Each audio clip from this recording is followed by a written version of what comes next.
الرحمن الرحیم رب اشرح لی صدری ویسر لی امری واحلل عقدۃ من لسانی یفقہوا قولی۔ داستان حضرت ایوب علیہ السلام آج اپنے اختتام کو پہنچے گی انشاءاللہ، تو ہم خلاصہ اور کہانی کا بقیہ حصہ دونوں، داستان کا بقیہ حصہ آپ کی خدمت میں عرض کرتے ہیں۔ عرض کیا تھا کہ یہ انسانی تاریخ میں شاید پہلی مرتبہ، غالباً آخری مرتبہ ایسا ہوا کہ شیطان کو ماں سوائے موت تمام اختیارات دے کر کسی فرد واحد سے مقابلہ کرنے اور اسے شکست دینے کا معاملہ درپیش تھا۔ شیطان کے بارے میں ہمارے ذہن میں ہے کہ اس سے لڑنے کا، اس سے مقابلہ کرنے کا تو حکم دیا ہی، لیکن ساتھ ہی اللہ سے پناہ مانگنے کا حکم دیا۔ لیکن یہاں تو گویا براہ راست ایک مقابلہ تھا نا۔ شیطان آیا، اللہ کی طرف سے دیے گئے اختیارات کو استعمال کیا، ایک کھیت، دوسرا مکان، تیسری جائیداد، تباہ برباد، ختم۔ مڑ کر دیکھتا رہا ایوب علیہ السلام کے منہ سے کیا نکلا۔ ہر مرتبہ ایوب علیہ السلام کے منہ سے کچھ نکلا تو یہ انا للہ و انا الیہ راجعون، انا للہ و انا الیہ راجعون۔ اور رب نے دیا اور رب نے واپس لے لیا۔ میرے اور میرے رب کے درمیان کوئی نقصان حائل نہیں ہو سکتا۔ یہ ہے صبر ایوب علیہ السلام۔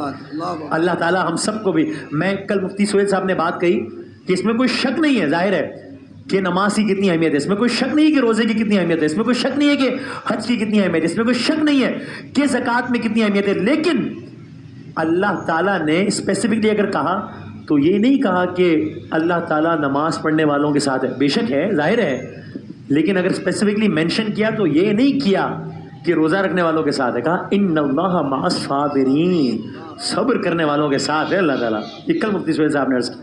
تو یہ اتنا بڑا، تو مشکلات آتی جا رہی ہیں اور حضرت ایوب کہہ رہے ہیں رضیت باللہ ربی، میں اپنے رب سے راضی ہوں، اللہ سے راضی ہوں۔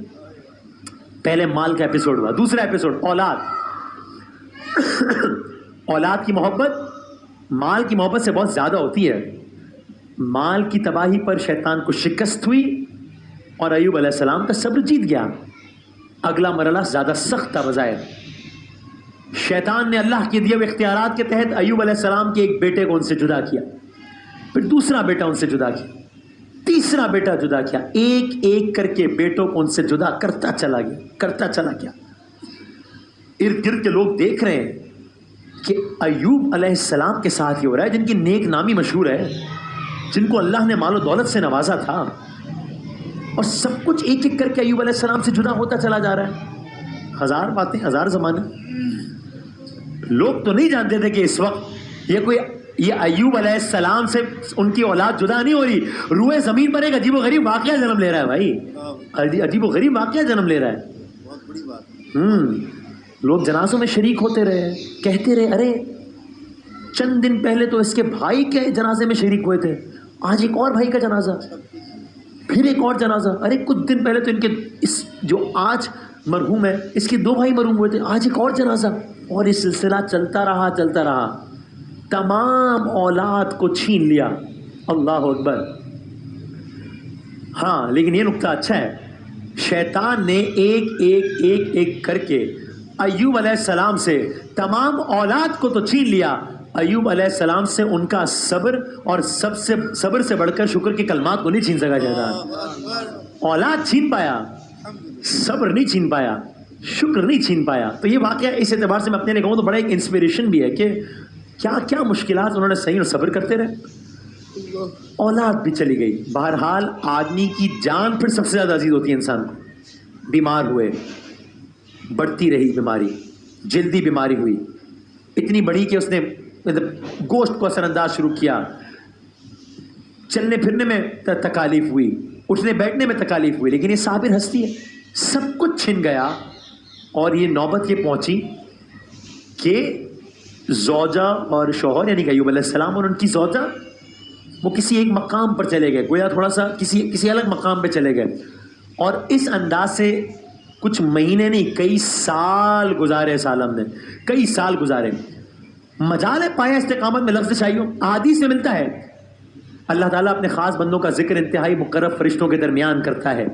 جب زمین پر شیطان کے مکر اور ایوب کے صبر کی جنگ جاری تھی، ایک طرف شیطان کا مکر جاری تھا، ایک طرف ایوب علیہ السلام کا صبر جاری تھا، تو آسمان والے کس حیرت سے ایوب علیہ السلام کا صبر دیکھتے ہوں گے، کس حیرت سے دیکھتے ہوں گے۔ اللہ اکبر۔ تکلیف دینے کے بعد جب شفا کے ذریعے، یہ شفا کی جو بات ہوئی وہ کیا ہوا، وہ آپ نے سارا کل واقعہ سنا کس طریقے سے شیطان بھیس بدل کر آیا اور وہ سارا کچھ. جب اس کا بھی انکار ہو گیا تو اب شیطان کے پاس کچھ نہ بچا، کیونکہ وہ بھیس بدل کر آیا، ان کی زوجہ کو کہا میں شفا دوں گا، لیکن بس اس کے بدلے میں یہ ہے کہ وہ مجھے کہتے ہیں کہ تمہارا شکریہ. ایوب علیہ السلام نے کہا میں یہ نہیں کروں گا، یہ حربہ بھی ناکام ہو گیا. میں دورانی نہ چلکلے بات ہو گئی.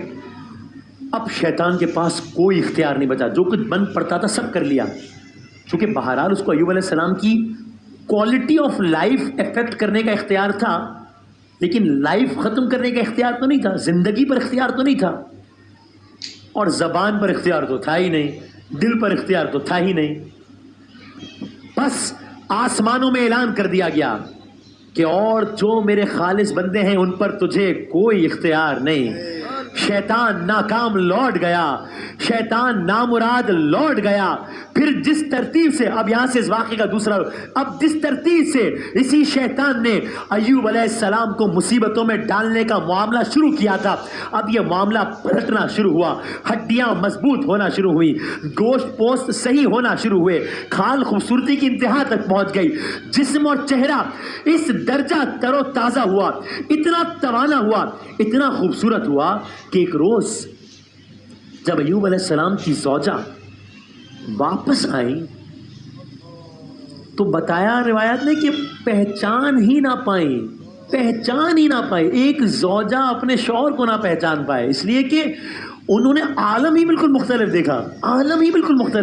پہلے ایوب علیہ السلام کو کسی اور انداز میں دیکھا تھا، نہ پہچان پائی. مطلب انسان یہ سوچے تو رونگٹے کھڑے ہو جائیں کہ اللہ تعالیٰ نے، ظاہر اللہ تعالیٰ ہر چیز پہ قادر ہے، لیکن کیسے اللہ تعالیٰ نے سارا منظر بدلا، کیسے ایوب علیہ السلام کو ان کے صبر کا پھل ملنا شروع ہوا. زوجہ نہ پہچان سکی، اور جب پہچانا تو اسی لمحے سجدہ شکر میں گر گئی. ہاں، کہ ان کا شوہر یعنی ان تاریخ انسانی کے ایک بڑے فاتح بن گئے ایوب علیہ السلام. تاریخ انسانی کا، اس لیے کہ اس نے اس کو شکست دی تھی. جملہ بڑا اہم ہے. ایوب علیہ السلام کو تاریخ انسانی کا بڑا فاتح کہا جائے تو اس لیے بھی ٹھیک ہے کہ ایوب علیہ السلام نے اس کو شکست دی جس نے کروڑوں اربوں کھربوں انسانوں کو شکست دی ہے. شیطان نے، جس نے پوری قوم پہ عذاب دلوا دیے اپنے عمومی اختیارات کے ساتھ، اپنے جنرل اختیارات کے ساتھ، جس نے پوری قوم کو بہکا دیا اپنے خصوصی اختیارات کے ساتھ، وہ ایوب علیہ السلام کو ایک لمحے کے لیے کچھ نہ کر سکا، ایک لمحے کے لیے کچھ نہ کر سکا. صبر ایوب علیہ السلام. یہاں تو وہ تمام ہتھیاروں سے مسلح ہو کر آیا تھا. بہرحال دونوں میاں بیوی ہنسی خوشی شہر پہنچے، ایک نئی زندگی کا آغاز کیا. وہ مال جو 10 سالوں میں کمایا تھا وہ مہینوں کے حساب سے حاصل ہونے لگا. گویا اثاثے بھی دن بدن بڑھ رہے ہیں. اللہ تعالیٰ نے یہ بھی ریٹرن کیا.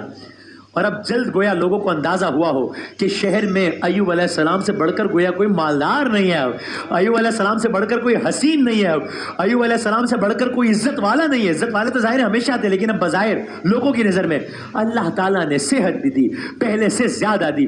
اللہ تعالیٰ نے حسن بھی دیا، پہلے سے زیادہ دیا. اللہ تعالیٰ نے مال بھی دیا، پہلے سے زیادہ دیا. اللہ تعالیٰ نے عزت بھی دی، لوگوں کی نظر میں پہلے سے زیادہ دی. شہرت دی، پہلے سے زیادہ دی. اولاد دی، پہلے سے زیادہ دی، پہلے سے زیادہ اولاد دی.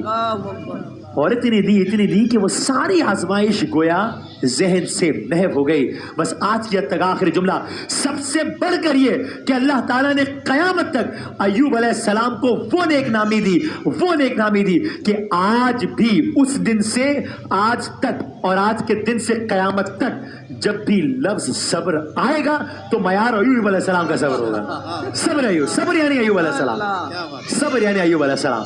ان اللہ مع الصابرین. اللہ تعالیٰ میرا آپ کا ہم سب کا شمار بھی، ظاہر ہے ایوب علیہ السلام والی کیٹیگری تو ہو ہی نہیں سکتی، ان کے قدموں کی خاک، ان کے غلاموں کی قدموں کی خاک. اللہ کرے کہ ہمارا بھی کسی درجے میں شمار صابرین میں ہو انشاءاللہ.